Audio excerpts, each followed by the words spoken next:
വേർഡിനകത്തിൽ available ആയിട്ടുള്ള ഒരു ഫീച്ചറാണ് spike എന്ന് പറയുന്നത്. സ്പൈക്ക് എന്നതുകൊണ്ട് ഉദ്ദേശിക്കുന്നത് ഒരു വേർഡ് ഡോക്യുമെൻറ്റിൻ്റെ പല സ്ഥലങ്ങളിലായിട്ട് സ്ഥിതി ചെയ്യുന്ന ഡേറ്റയെ നമുക്ക് കട്ട് ആൻഡ് പേസ്റ്റ് ചെയ്യണമെന്നുണ്ടെങ്കിൽ അതിനെ ഈസി ആക്കാൻ വേണ്ടി ഉപയോഗിക്കുന്ന ഒരു കൺസെപ്റ്റാണ് സ്പൈക്ക് എന്ന് പറയുന്നത്.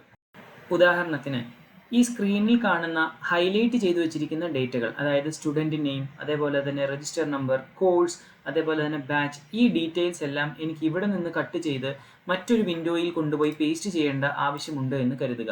ഈ കാണുന്ന വിൻഡോയിൽ പേസ്റ്റ് ചെയ്യേണ്ട ആവശ്യമുണ്ട് എന്ന് കരുതുക.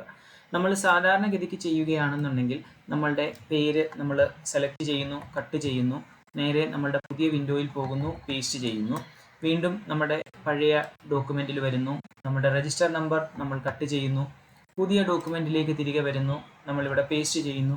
ഇങ്ങനെ നമ്മൾ വിൻഡോകൾ അങ്ങോട്ടും ഇങ്ങോട്ടും മാറി ഒരുപാട് തവണ കട്ട് ആൻഡ് പേസ്റ്റ് ചെയ്യേണ്ടതായിട്ടുള്ള സാഹചര്യം വരുന്നുണ്ട്.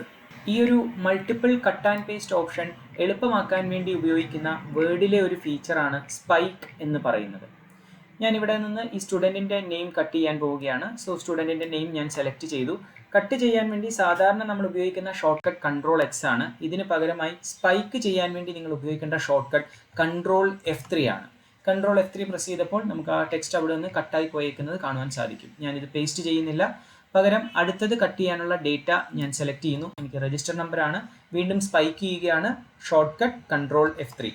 വീണ്ടും കോഴ്സ് എനിക്ക് കട്ട് ചെയ്യേണ്ടതായിട്ടുള്ള ഓപ്ഷൻ ഉണ്ട്, സെലക്ട് ചെയ്യുന്നു, Ctrl+Xന് പകരം Ctrl+F3 പ്രസ് ചെയ്ത് സ്പൈക്ക് ചെയ്യുകയാണ്. ശേഷം എനിക്ക് ബാച്ച്, ഈ ബാച്ച് ഡീറ്റെയിൽ ആണ് എനിക്ക് വേണ്ടത്. ഞാനിത് സെലക്ട് ചെയ്യുന്നു, സ്പൈക്ക് ചെയ്യാൻ വേണ്ടി Ctrl+F3 പ്രസ് ചെയ്യുന്നു. അപ്പോൾ ഈ ഡേറ്റകളെല്ലാം ഇപ്പോൾ കട്ടായി പോയേക്കുന്നത് കാണുവാനായിട്ട് സാധിക്കും. ഇങ്ങനെ സ്പൈക്ക് ചെയ്ത ഡേറ്റ നിങ്ങൾക്ക് എവിടെയാണോ പേസ്റ്റ് ചെയ്യേണ്ടത് അവിടെ നിങ്ങൾ കർസർ വെക്കുക. ശേഷം Ctrl+Shift+F3 എന്ന് പറഞ്ഞ ഈ ഒരു കീബോർഡ് ഷോർട്ട് കട്ട് ഉപയോഗിച്ച് കഴിഞ്ഞാൽ നിങ്ങൾ കട്ട് ചെയ്ത ഡേറ്റയെല്ലാം ഒരുമിച്ച് പേസ്റ്റ് അയക്കുന്നത് നിങ്ങൾക്ക് കാണുവാൻ സാധിക്കും. മനസ്സിലായോ? വിഷമിക്കണ്ട, ഇങ്ങനെ ഇനി മുതലുള്ള അതിനകത്തിൽ ഇങ്ങനെ ചെയ്തു തരാം.